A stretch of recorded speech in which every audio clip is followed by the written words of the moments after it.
টিং টিং টিং নিয়ে চলে এলাম আইসক্রিম গাড়ি।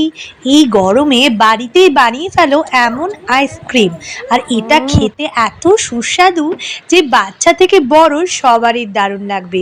নমস্কার, আমি সায়ন্তনী ব্যাঙ্গালোর থেকে চলে এলাম তোমাদেরকে আজ একটা ভালো রেসিপি দিতে।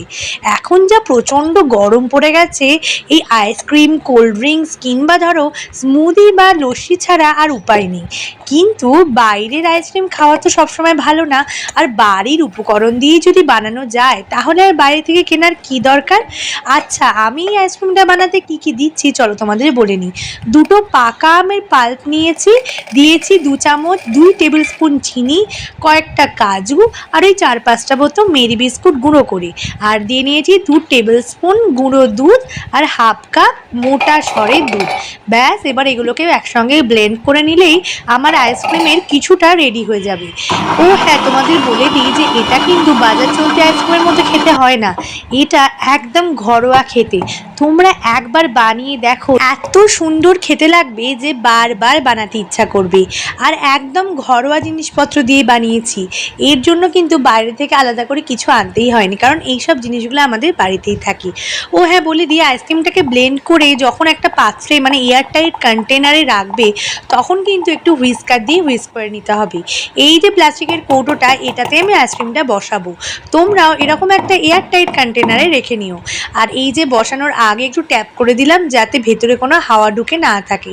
তারপরে ডিপ ফ্রিজে এটাকে ওভারনাইট রেখে দিতে হবে, মানে ওই ধরো 8 থেকে 10 ঘন্টা মতো। ব্যাস, আমার 8 থেকে 10 ঘন্টা রাখা হয়ে গেছে। আমি এবার তোমাদের দেখাবো যে আইসক্রিমটা কত সুন্দর হয়েছে। এটা পুরো ক্রিমি আইসক্রিম, আর এর মধ্যে এমন কিছুই দেয়া নেই যেটা তোমাদের শরীরের ক্ষতি করতে পারে। বাচ্চা থেকে বয়স্ক থেকে সব মানুষের ভাল লাগবে।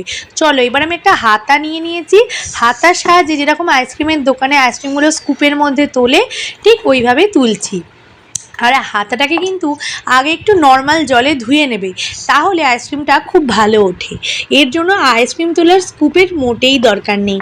চলো, আমার আইসক্রিম দেখো তো কি সুন্দর দোকানের মতো উঠছে, আর খেতে যে কি ভীষণ সুন্দর সেটা একবার বানিয়ে দেখার পরেই তোমরা বুঝতে পারবে। আর উপর থেকে আমি দিয়ে নিচ্ছি বাদাম গুঁড়ো, এখানে আমি কাজু বাদাম দিয়েছি, আর এই যে পাকা আমের পাল্প দিয়ে নিচ্ছি। এই দুটো কিন্তু দিতে ভুলো না, এতে এই টেস্টটা আরও বেড়ে যাবে। চলো, আমি এটা এবার মেয়েকে দিই, ওর তো ভীষণ ভালো লেগেছে। আমি গরমে আগের বছর ওকে বানিয়ে দিয়েছিলাম, ও ভীষণ চেটেপুটে খেয়েছিল। কেমন লাগলো গো আমার এই রেসিপিটা? যদি ভালো লেগে থাকে আমাকে কিন্তু লাইক কমেন্ট করে জানিও, আমি তোমাদের লাইক কমেন্টের আশায় বসে আছি। আজকে এলাম, টাটা।